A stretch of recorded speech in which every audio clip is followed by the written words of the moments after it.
Oh my gosh, guys, how annoying are silent letters in English words? What are they even doing there? This video is all about English words with silent letters in them. When do you pronounce those letters and when don't you pronounce those letters? I'm going to teach you a few simple rules to help you pronounce English words correctly. Don't forget to turn on the subtitles either. The button is just down there, so you can follow along. There are a lot of English words that have silent letters in them. And there are lots of silent letters in English. About 60% of all English words have a silent letter. No wonder pronunciation is so frustrating, right? And they can be silent, these letters, but they're not always silent. So you have to be careful. You need to know a few basic rules to help with the pronunciation of silent letters in English words. Okay, let's start at the top with the letter A. Now, the letter A can be silent, especially in words that end in A-L-L-Y, like these. Romantically, musically, logically. So I'm not pronouncing romantically, musically, and logically. Cut the A out. Get rid of it. Romantically, musically, logically. Now there's a rule to remember with the letter B. It's always silent when it follows the letter M. Climb, crumb, lamb, thumb, dumb, and plumber. So practice them with me. I'm not pronouncing the B, I'm just pronouncing the M consonant sound. Climb, crumb, lamb, thumb,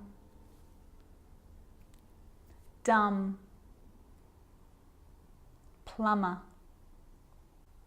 And the letter B is often silent when it's before the consonant T. So think of these examples.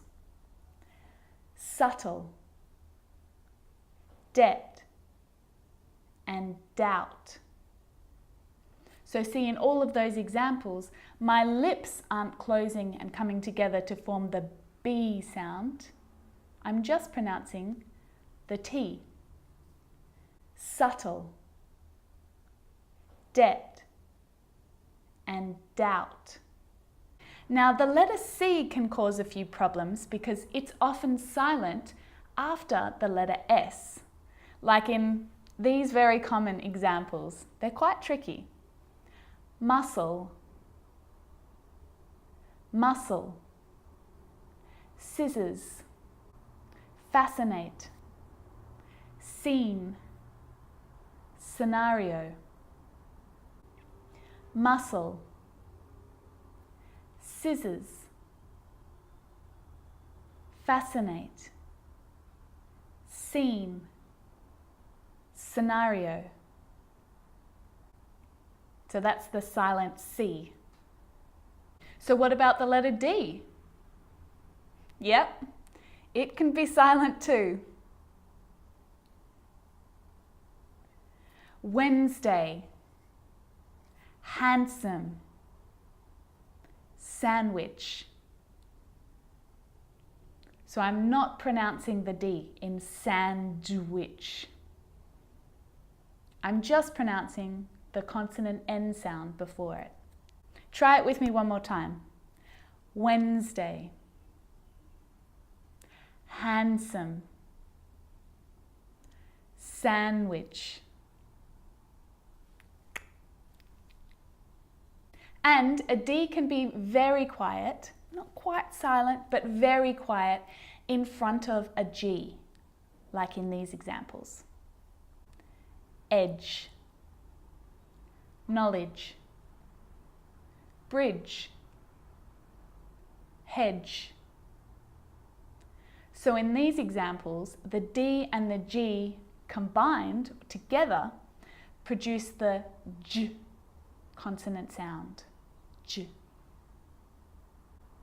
Edge, knowledge, bridge, hedge.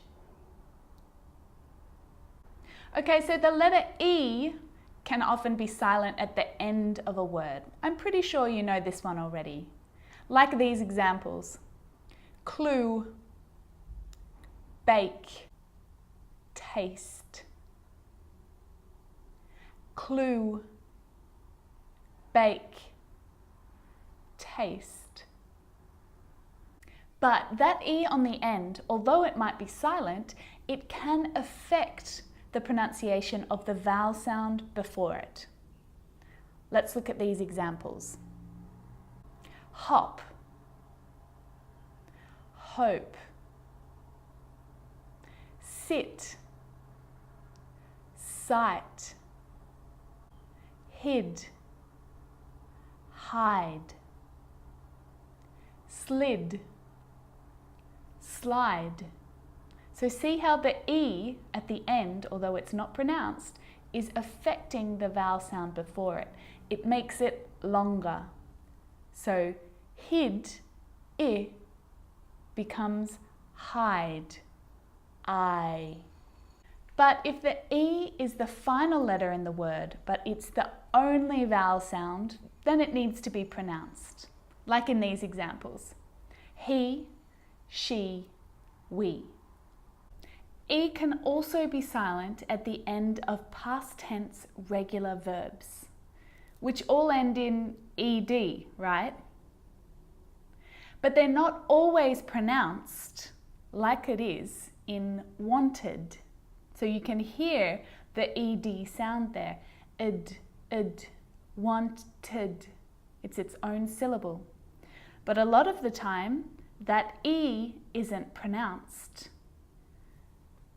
Looked, asked, played,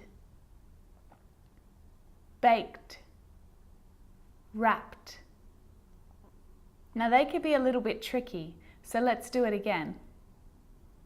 Looked, asked, played, baked, wrapped. Whew, okay, so a G can also be silent too. Think about the words sign, champagne, design, or foreign.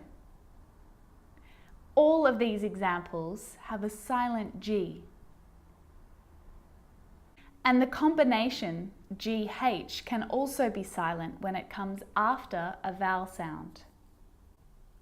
Though, high, light, daughter,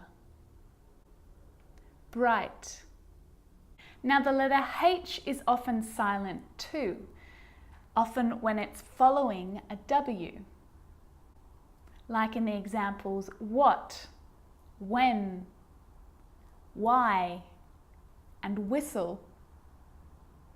And sometimes it's not pronounced at the start of a word, like honest and hour.